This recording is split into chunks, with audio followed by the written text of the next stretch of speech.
Gubernur Jawa Barat Ridwan Kamil sempat membuat heboh dengan menyatakan LRT Palembang merupakan proyek yang diputuskan tanpa perencanaan matang hingga sepi penumpang. Kritikan Kang Emil itu ia sampaikan dalam diskusi sinergi ngopi dengan Jababeka di Presiden University Cikarang, Jawa Barat pada Jumat 21 Oktober 2022. Emil melontarkan kritikan itu karena adanya usulan sesi tanya jawab dari salah satu peserta diskusi yang merupakan pengembang di kawasan Cikarang, Karawang. Pengembang mengusulkan pembangunan MRT di wilayah Bekasi, Karawang karena menurutnya bakal memberikan dampak positif terhadap iklim properti di Jawa Barat. Tapi Emil tak langsung setuju terhadap usulan si peserta acara diskusi tersebut dengan menyampaikan sejumlah argumentasi termasuk di dalamnya ihwal LRT.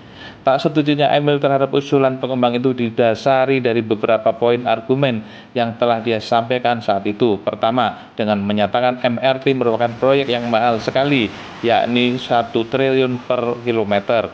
Kedua, populasi di tempat pembangunan MRT harus besar supaya bisa digunakan dengan penuh dan segera balik modal. Ketiga, MRT harus terkoneksi dengan feeder dan memiliki jaringan yang luas. Baru setelahnya dia menjadikan LRT Palembang sebagai contoh. Kegagalan Decision 9 triliun itu LRT Palembang, Decision bisnya political decision, not planning decision. Ini karena mau ada Asian Games harus ada koneksi dari Palembang ke Jakabaring.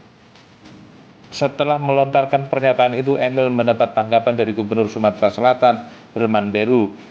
Namun ia menanggapi santai kritikan Ridwan Kamil tersebut. Menurut Herman Deru, apa yang disampaikan Ridwan Kamil merupakan fakta lama tentang transportasi LRT di Sumsel. Saat ini kondisi LRT yang dibangun sebagai penunjang Asian Games 2018 lalu sudah berubah. Diakui memang ada masa jeda, penumpang harus kenal dulu dan suasana pandemi COVID-19 juga. Tapi sekarang okupasinya mulai membaik. Diakui Heru jika biaya pembangunan LRT cukup mahal hingga mencapai 9 triliun rupiah. Namun proyek tersebut tetap dilaksanakan untuk menyukseskan Asian Games 2018 lalu. Tak hanya Herman Deru yang memberi klarifikasi, Kepala Balai Pengelola Kereta Api Ringan Sumatera Selatan, Direktorat Jenderal Perkeretaapian Kementerian Perhubungan, Dedi Tri Istiantara mengatakan okupansi LRT Palembang justru naik signifikan setelah pemerintah meluncurkan layanan angkot feeder New Outlet Musi Emas pada Juni lalu. Dedi menyitir data Kementerian Perhubungan, menurut dia rata-rata penumpang harian yang naik menjadi 9.066 penumpang per hari pada periode Juli-Oktober 2022 dari sebelumnya 7.239 penumpang per hari pada Januari hingga Juni 2022.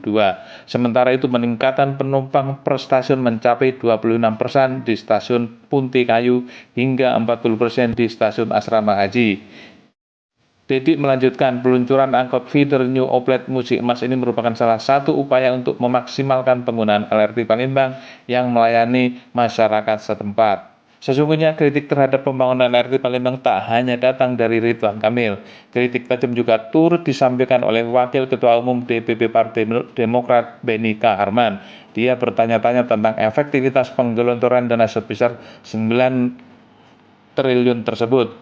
Kalau tidak ada penumpang, untuk apa dibangun? Bukankah proyek itu dibuat untuk mengatasi masalah rakyat?